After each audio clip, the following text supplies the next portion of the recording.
buhay na naman ang mga marites sa unang araw ng Marso, matapos mag-post ang beauty product CEO at social media personality na si Rose Marta ng screenshots na tila pinagtatawanan daw siya ng kapwa vlogger na si Zainab at ng kapuso actress na si Rabia Mateo. Sa naturang screenshot ay makikita ang pinagtabing picture ni na Rosemar at ng Brilliant Skin CEO na si Glenda, suot ang halos magkaparehas na design na gown. Makikita sa screenshot na natawa si Zainab sa naturang picture at hindi naman niya yon pinagkaila. Sa mismong post ni Rosemar ay nagkomento si Zainab na kung saan sinabi niyang natawa talaga siya. Aniya, wala naman silang masamang sinabi para sabihing masama sila sa kanilang pagtawa. Ang lilinis nyo, pag kayo natawa pwede, pag kami hindi.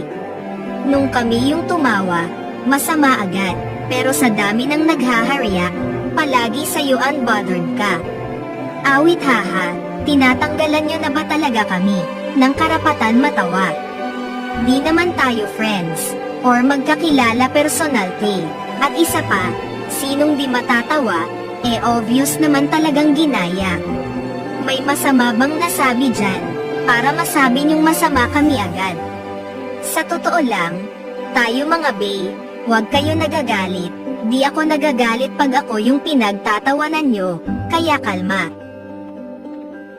Sinagot naman ito ni Rosemar at binalikan kung gaano daw niya iniidolo si Zainab. Idol pa naman kita, naaalala ko pa nung kailangan mo ng props sa vlog mo. Nag-tricycle pa ako sa recto para maghanap ng mga kuneho. Dahil gusto ko dalhin sa'yo, para makapagpa-picture man lang ako sa'yo. Ending, nagbago isip mo, kaya di mo na kailangan ang kuneho, kaya di kita nakita. Pero inintindi ko na lang yun, at inalagaan ko na lang, yung mga kuneho. Sa isa pang hiwalay na Facebook post ay may pasabog si Rosemar laban naman kay Rabia. Naaalala ko, 1 year ago, humingi ng tulong sa akin ang tita mo para pasikatin ka kasi sasalang ka sa beauty contest at kailangan daw ng support, kaya di ako nagdalawang isip na tumulong ng walang kapalit.